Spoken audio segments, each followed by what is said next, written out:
Before I even start on the content of this video, I have one tip for you, and it is that you can make this video play faster. So if you're short on time, go ahead and tap on the screen. You'll see 3 dots appear in the top right hand corner. Select playback speed, and then you can select a higher speed at which this video will play at. This way, you can watch my entire video and get to the end much more quickly. With that out of the way, today's video is going to be on how you plan an outing with a toilet training toddler. This is episode 2 of my 2-part toilet training series. Episode 1, which came out last week, was about toilet training in itself. If you missed that video, go ahead and check it out. I'll leave it in the link up here and also in the description box below. Only you can decide when you're brave enough to take a toilet training toddler on an outing. I started doing this when my daughter was in her 3rd week of toilet training and she was still having 2 to 3 accidents per day. So today I'll be covering places to visit, what to do, and things you should bring along with you. And just like I said in my last video, it's going to be different for everyone. This is just what I found worked best for my family. So firstly, what to pack. The very important thing to pack is a potty. Now there's this potty here that I'm going to put on screen, which I understand is pretty popular. So it's a portable potty and you carry it around, you open it for Bob to use when they need to go. And after that, you just close it up with all its contents and carry it home with you. And I believe this potty is leak proof. I certainly considered buying this portable potty, but I figured out a more practical option, which was just to bring around my Kmart potty.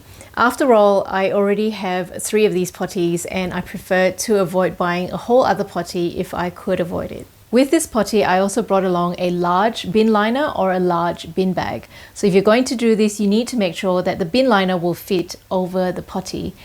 When my daughter needed to go, I would open up the bin liner, stick it in the potty, and she would sit over the potty and go in the plastic bag. When she was done, I would tie up the plastic bag and just bring it home and put it in the bin. With every outing, I bring along 3 bin bags, and this is just in case my daughter needs to go multiple times per outing. This is what I found more practical and more convenient over the Seal-In portable potty that I spoke about earlier on, because this means that the baby can go and wee and do a poo a few times per outing without yourself having to clean out the potty. And this is certainly the more practical option if you're going to be going out on an outing with your baby by yourself. The next thing is packing spare clothes. So I packed 4 sets of clothes for a 3-hour outing. I know this might be an overkill, however, I really did not want to be caught stranded. So the most important clothing to pack are trousers, underwear, socks, and shoes. You'll also need to pack a number of plastic bags or wet bags to hold any dirty clothing. The next thing is some continence mats. Now this one here is a disposable continence mat and it is paper on one side and plastic on the other. So I laid it down on my car seat to essentially protect the car seat from any accidents. And I cannot recommend this enough because obviously it's really hard to clean car seat covers when they get dirty and they take ages to dry. I know of some parents who choose to still allow their child to wear a nappy while they're in the car. And you can certainly do that if you want to. However, we did try this and we found that it wasn't helping my daughter progress forward because she figured that it was more convenient to just wear a nappy all the time. So we had to stop doing this and just relied on continence mats. The next thing is your packing list. Now, if you are like me and you have a packing list for your nappy bag, so I have one of these in my bag with the list of things that I have to pack every time I go out. This makes sure that I don't forget anything. So if you're like me and you have a packing list, you can go ahead and update it. So you probably won't need things like your nappies or your change mats anymore. And you might want to add things like your potty, your bin liners, and your spare clothes onto it. If you are liking these tips so far, I would really appreciate it if you could click on that like button. And if you want more videos on practical parenting, feel free to subscribe. My analytics actually show me that sometimes up to 80% of my viewers are not subscribed. So if you're not subscribed and you enjoy my videos, here is my call out to you. And I would so appreciate it if you could subscribe. Thank you. You can also follow me on Instagram where I post daily. Moving on to places that you can visit.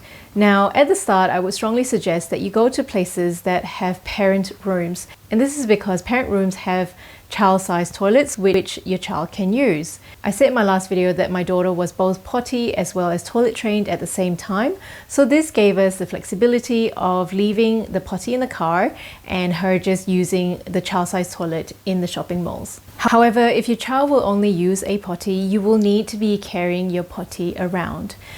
In Adelaide, the places that have parent rooms are large malls like Westfield, Marion, Tea Tree Plaza and Burnside Village. Even if your child only uses a potty, having access to a parent room is much more convenient because parent rooms are often much roomier, you can push your pram in and you have lots of space to set up the potty for your child. Or if your child has an accident, you'll also be able to get tidied up again in privacy. If you are visiting a place for the first time, I suggest when you first arrive, go and find where the parent rooms are. And while you're there, offer to see whether your child wants to use the loo or not. And if they don't, but you're still not feeling particularly confident, what you can do is just to explore the shops that are close by.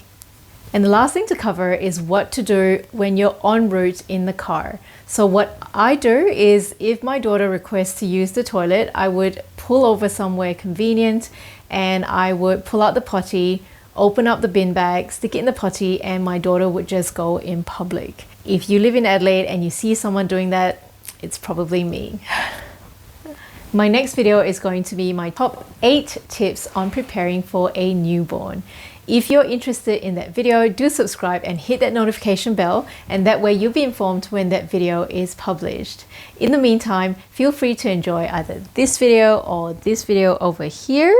I hope you enjoyed this video. Do give me a like if you did and share it with your friends. Also leave me a comment because I would love to read it. Thank you so much for watching and I'll see you next time. Bye!